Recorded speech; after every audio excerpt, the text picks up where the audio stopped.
Welcome to The Death of Miss Whitmore, written by Afonso Carvalho and Ryland Mason, a Detective Shepard Rogers locked room murder mystery.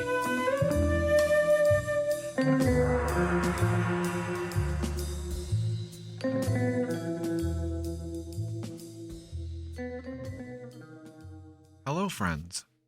Welcome to The Death of Miss Whitmore. In last week's chapter, you were introduced to Henrique Adams, trusty sidekick, friend, and partner.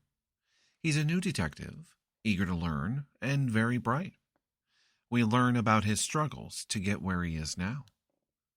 In Chapter 3, things start to get exciting. You get to know the family. Kitty Whitmore and her brothers, John and James. And of course, Brittany, the Gilddigger, who's been digging in the wrong place. Chapter 3. Kitty Whitmore. Catherine Whitmore, or Kitty to all her family and friends, is a tall, 60-ish, elegant woman with long, auburn, grayish hair, brown eyes, and a slender build, with a loving, giving, and gentle nature. Kitty takes great pride in her appearance, looking her best, but without spending hours doing it, in her professional or personal life. She is not a frivolous person, but she is a smart, responsible, and practical person. Her childhood was a roller coaster of emotions, being bullied and tortured by her younger brothers, John and James, and taking the brunt of the punishments from her parents, or the nanny, because she was the oldest and should have known better. But she always enacted her revenge, most of the time involving some sort of creature she would find by the frog pond, which her brothers hated. Anything creepy-crawly with more legs than human would send them running and screaming, which she loved to watch. But the best time for revenge is when they least expect it. She would attack, usually ending in tears for the boys. But they knew better than to tell Mom and Dad. If they did, next time would be even worse. But there was also the loving and nurturing side to her upbringing. The weekly Sunday dinners were her favorite with her parents and grandparents. Grandpa Charles would always tell stories of his childhood, growing up in Glen Meadows, how the town has evolved, expanded as the town grew, the new faces in town, new shops opening, the inauguration of their little forest by the lake becoming an official national park. That had put town of Glen Meadows on the map, bringing in new faces and families. The whole town came down to the lake for the celebration. The ladies from the welcome committee made all kinds of great food, desserts, and sweets.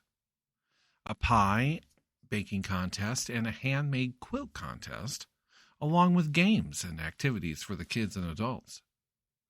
The newly made walking trails were crowded with people, walking and enjoying the view of the lake and surrounding woods.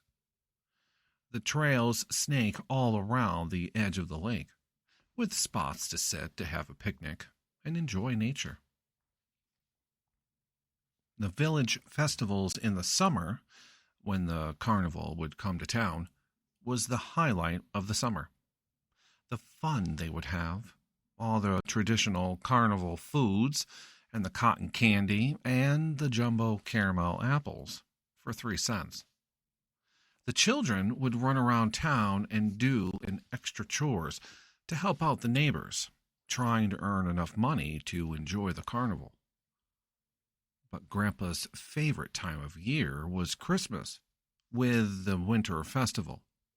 The giant tree in town square, decorated with bright, shiny ornaments, lots of tinsel, and colored ribbons, and the nativity scene at the base of the tree. All the shops in town were decked out in festive greenery, colorful ornaments, and bright ribbons. The beautiful window displays show all the finest things. But most of all, he loved Christmas at Whitmore Grange. The family gathering, the house decorated to perfection, the sumptuous feasts, all the sweet treats, and of course, the Christmas gifts. Starting at the age of 18, her father took her under his wing and taught her all the ins and outs of the business. But most of all, being a good but firm owner and how to fairly run the family business. She learned to always be fair and respectful to the employees. But the best lesson she learned was to treat your employees well, and they will work hard for you, respect you, and take pride in their work and their workplace. He would say that no matter if you have the best product in the world, without your employees, nothing would be accomplished. Taking the time every day to walk the factory floor, checking on the progress, but most of all, greeting the employees and getting to know everybody. Stopping to chat, catch up with the workers, and asking them about their families. To her, it was making everybody feel like friends and family. She seemed to be liked, respected, and appreciated by all the employees. Her fortune comes from a trust fund left by her grandfather, who left an equal amount to all 3 grandkids. She invested in stocks, and within 4 years had tripled her investment. But her brothers, John and James, had spent their inheritance on lavish vacations, new houses, and fancy cars. And they both went in together on a house in Newport, Rhode Island, which they enjoyed for 3 years, until they could not afford the mortgage, the upkeep, or the taxes. And it was repossessed by the bank. Leaving John having to sell his house, move into a small apartment on the outskirts of town, and get a job in town. He struggles with his expenses and with saving money. James, on the other hand, was a total disaster financially, thanks to his wife, Brittany, and her shopping habits. They were hitting rock bottom. Losing the Newport house was hard, but having to sell their lavish home in Glen Meadows, the 2 Mercedes, and most of her jewels from Tiffany's, that's what she was the most upset about.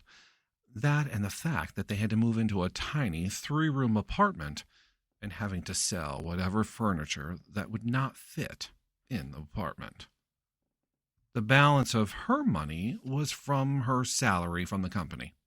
Her great-grandfather, Charles Whitmore, started Whitmore Textiles, a purveyor of fine silks, linens, satin, and lace from all around the world in 1833. Kitty has been in control of the company since the death of her father, Charles Whitmore II, 7 years ago, much to the disappointment and dismay of her brothers, who contested their father's will, even filing a lawsuit.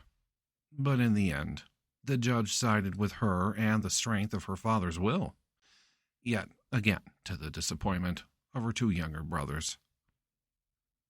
Kitty, who has never married, but who has been close a few times, only realizing that they were only after her for her money and her property. Those 2 failures had hardened her heart and soul just a bit, making her extra cautious in her love life. She lives alone in the family home, a 12-room ornate Greek Revival mansion built in 1835, which sits on 30 acres of lush green lawns and dense forest. Riding trails cut through the woods leading all around the property. Along with the house, there was a large stable, with staff quarters for 6 people upstairs, unused now, but back when the estate was in its heyday, the staff quarters would be overflowing. Also on the estate were 2 large 4-car garages, a utility shed, and a glass enclosed greenhouse.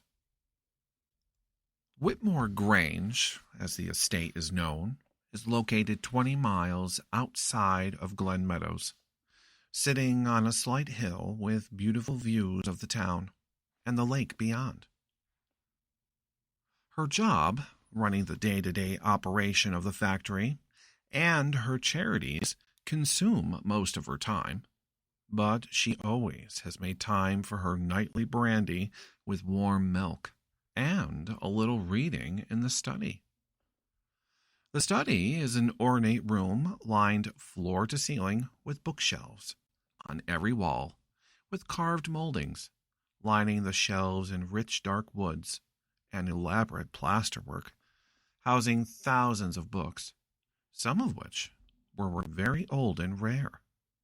Those books, along with the historical documents, are kept in the document vault in the basement, a museum-quality, airtight, and temperature-controlled vault. The study was her favorite room in the house, with all its history, knowledge, and wonderment located within the covers of the books on the shelves. It was a room where her imagination would get lost for hours, when she was a small girl, sitting in there as her grandfather worked. Then, when she was older, with her father, watching him work or read, just talking with each other. Her interests in her charitable work vary, from homeless shelters to food pantries and soup kitchens. But the charity that is the most important to her heart is the Kitty Whitmore Educational Advancement Scholarship Fund, or the Kitty Fund, as it's more commonly known.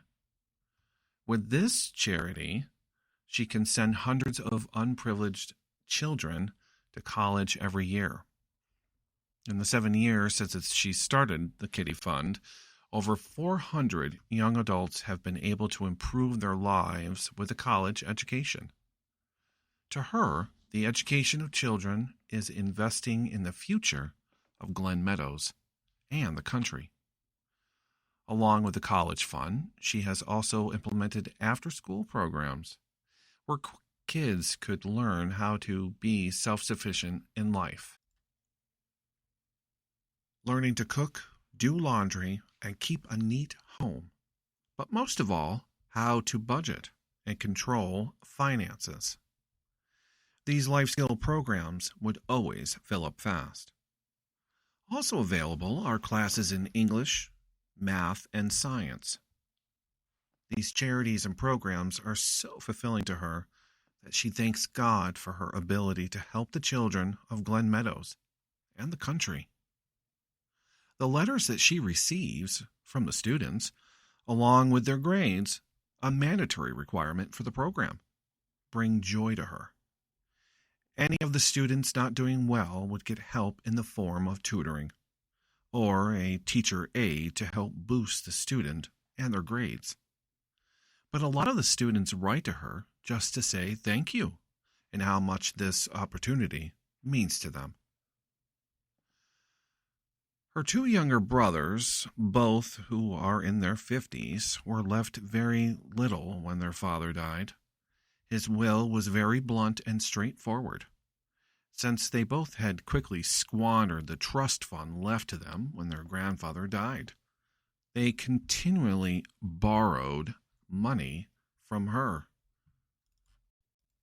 Then continually borrowed money from their father, as he always considered that part of their inheritance. As a punishment, both brothers would receive no shares or stock in the Whitmore Textile and would have no claim to any monies from the company. They both inherited $200